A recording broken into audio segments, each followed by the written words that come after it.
नमस्कार मित्रों, मैं अंजलि कुमारी स्वागत करती हूँ आपके अपने चैनल साहित्य शिक्षा अंजलि में। आज मैं कक्षा 9 की पाठ्य पुस्तक गोधूली भाग 1 में जो चैप्टर है पधारो म्यारे देश, जो पिक्चर है अनुपम मिश्र जी के द्वारा लिखा हुआ, उसका प्रश्नोत्तर करवाने जा रही हूँ। तो चलिए चलते हैं प्रश्न संख्या 1 की तरफ। प्रश्न संख्या 1 है, हाकरो राजस्थानी समाज के हृदय में आज भी क्यों रचा बसा है? इसका उत्तर है, हजार वर्ष पुरानी डिंगल भाषा में और आज की राजस्थानी में भी हाकरो शब्द उन पीढ़ियों की लहरों में तैरता रहा है जिनके पुरखों ने भी कभी समुद्र नहीं देखा था। प्रश्न संख्या 2 है, हेल नाम समुद्र के साथ साथ अन्य कौन से अर्थ को दर्शाता है? तो हेल का 2 अर्थ पूछा गया है। इसका अर्थ है समुद्र के साथ साथ विशालता और उदारता भी है। प्रश्न संख्या 3 है, किस रेगिस्तान का वर्णन कलेजा सुखा देता है? तो थार रेगिस्तान का वर्णन जो है सो ऐसा है कि उसका वर्णन सुनने पर कलेजा सूख जाता है। प्रश्न संख्या 4 है, भूगोल की किताबें किनके अत्यंत कंजूस महाजन की तरह देखती है और क्यों? तो भूगोल की किताबें जो है वह प्रकृति को, वर्षा को यहाँ अत्यंत कंजूस महाजन की तरह देखती हैं, क्योंकि रेगिस्तान में वर्षा नहीं होता है। इसीलिए कहा गया है कि भूगोल की किताबें प्रकृति को, वर्षा को यहाँ अत्यंत कंजूस महाजन की तरह देखती है और राज्य के पश्चिमी क्षेत्र को इस महाजन का सबसे दयनीय शिकार बताती है, क्योंकि राज्य के पश्चिमी क्षेत्र में भारी मात्रा में वर्षा होती है। प्रश्न संख्या 5 है, राजस्थानी समाज ने प्रकृति से मिलने वाले इतने कम पानी का रोना क्यों नहीं रोया? राजस्थानी समाज में कम पानी उपलब्ध होती है, फिर भी वे रोना क्यों नहीं रोते हैं?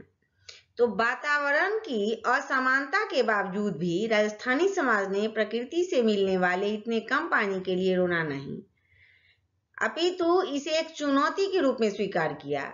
अब राजस्थानी लोग सोचते हैं कि जितना पानी मिल रहा है उसी के अनुसार हम उसको चुनौती के रूप में स्वीकार करें और उसका यूज भी करें। ऊपर से नीचे तक कुछ इस ढंग से खड़ा किया कि पानी का स्वभाव समाज के स्वभाव में बहुत सरल ढंग से बहने लगा। प्रश्न संख्या 6 है, यह राजस्थान के मन की उदारता ही है कि विशाल मरुभूमि में रहते हुए भी उसके कंठ से समुद्र के इतने नाम मिलते हैं। इस कथन का क्या अभिप्राय है? तो प्रस्तुत पंक्तियां जो है वह अनुपम मिश्र द्वारा लिखित पधारो म्यारे देश शीर्षक से उद्धृत है। इन पंक्तियों में लेखक ने राजस्थानी भाषा का बड़ा ही रोचक वर्णन किया है। लेखक ने संस्कृत में विरासत से समुद्र के साथ राजस्थानी लोगों की भाषा में समुद्र के नामों को अंकित किया है, जैसे आज, वह, देधाना, बड़नीर, बारहर, सफरा भंडार। यह राजस्थान के मन की उदारता है कि इसकी दृष्टि भी बड़ी विचित्र रही होगी। सृष्टि की जिस घटना को घटे हुए लाखों वर्ष हो चुके, जिसे घटने में हजारों वर्ष लगे, उस सब का जामा घटा का भी बड़ा विचित्र एवं विचारणीय राजस्थानी भावना का वर्णन यहाँ पे किया गया है। प्रश्न संख्या 7 है, जल संग्रह कैसे करना चाहिए? तो राजस्थान के लोग जो थे वो राकों, कुंड कुंडियों, बेड़ियों, जोहरों, नादियों, तालाबों, बावड़ियों और कुएं कुइयों को, अखंड हाकड़ों को खंड खंड कर नीचे उतार कर पानी संचित करने की अनोखी परंपरा का विकास किया था। प्रश्न संख्या 8 है, त्रिकूट पर्वत कहाँ है? तो आज के जैसलमेर के पास त्रिकूट पर्वत है। प्रश्न संख्या 9 है, धरती धोणारी किसे कहा गया है और क्यों कहा गया है? राजस्थान के पुराने इतिहास में मरुभूमि का या अन्य क्षेत्रों का भी वर्णन सूखे, उजड़े और एक अभिशप्त क्षेत्र की तरह नहीं मिलता। रेगिस्तान के लिए आज प्रचलित धार शब्द भी ज्यादा नहीं दिखता।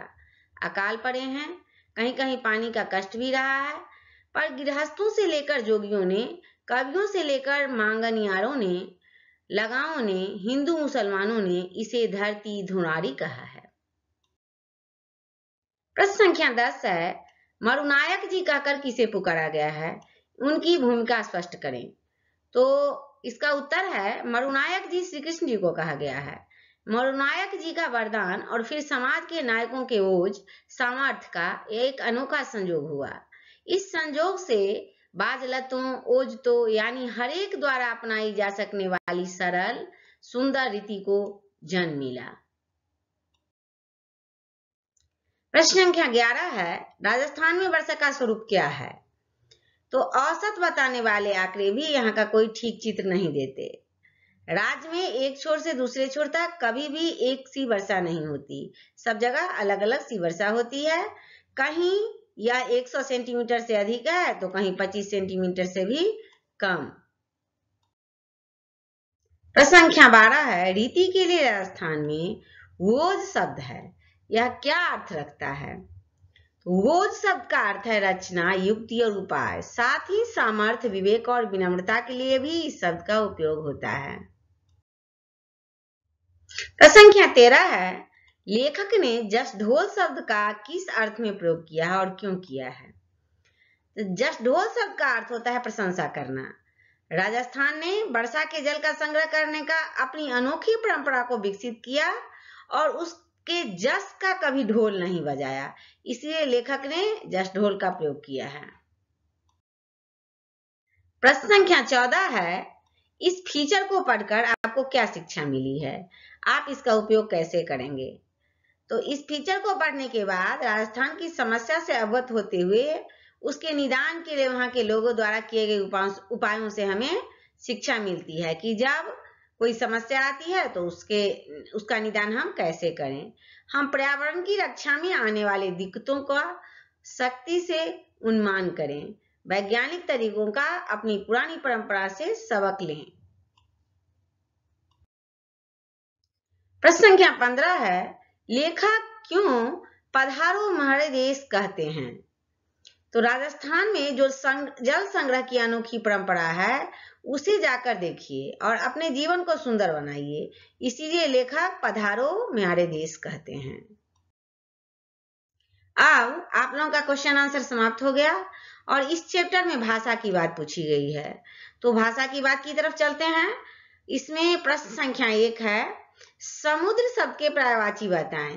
तो समुद्र शब्द का पर्यायवाची पूछा गया है। समुद्र शब्द का पर्यायवाची है वाराद्वीप, सिंधु और सरितापति। प्रश्न संख्या 2 है, निम्नलिखित शब्दों के विशेषण बताएं और वाक्य में प्रयोग करें। यहाँ पे कहा जा रहा है कि कुछ शब्द दिए गए हैं और उनका कह रहा है कि विशेषण बताने के लिए, और जब विशेषण उसका बता दीजिए उसके बाद उसको वाक्य में प्रयोग कीजिए। तो यहाँ पर कुछ शब्द दिए गए हैं जल, तो जल का विशेषण होगा जलीय और इससे जो वाक्य बनते हैं वो है मछली जलीय जीव है।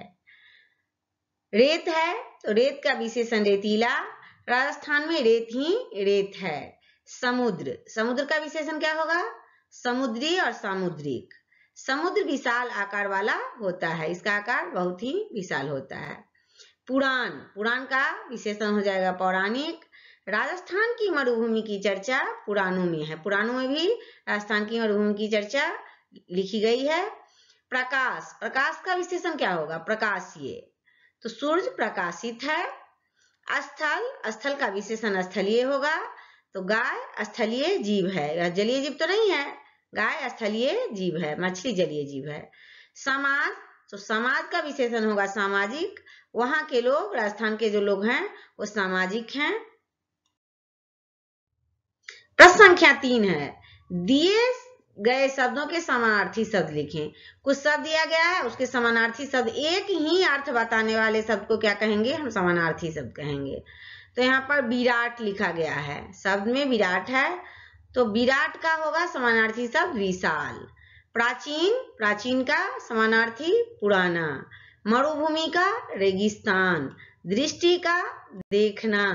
युग का समानार्थी एक समयावधि, एक समयावधि के बाद, एक युग के बाद दूसरे युग आती है, तो युग का होगा एक समयावधि। जीवन का होगा जिंदगी। प्रश्न संख्या 4 है, बी उपसर्ग से शब्द बनाएं। और उपसर्ग क्या होता है?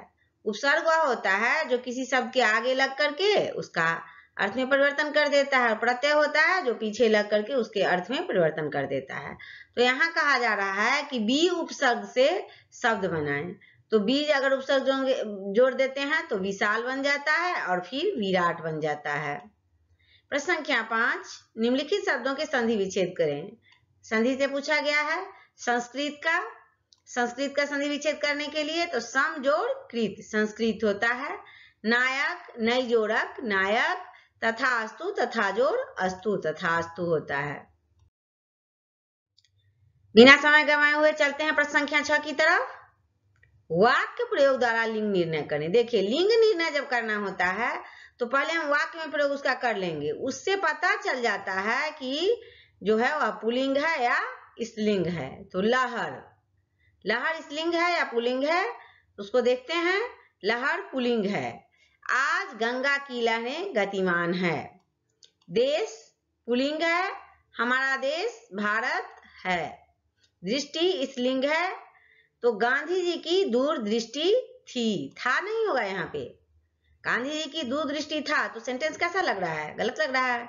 से दृष्टि स्त्रीलिंग होगा, गांधी जी की दूरदृष्टि थी। पलक भी स्त्रीलिंग है, आज रात भर मेरी पलक नहीं लगी। दरिया ये भी स्त्रीलिंग है, दरिया में बाढ़ आ गई। नदी स्त्रीलिंग है, नदी स्त्रीलिंग है, यमुना नदी की धारा बड़ी तेज है या गंगा नदी की धारा बड़ी तेज है। नदी की धाराएं तेज होती हैं। मरुस्थल पुल्लिंग है, तो मरुस्थल का ऊंट मत बनो। धरती हमारी, धरती सस्य श्यामला है। आकाश का रंग साफ है। पानी पुल्लिंग है, पानी का रंग नीला है, पानी पुल्लिंग होता है।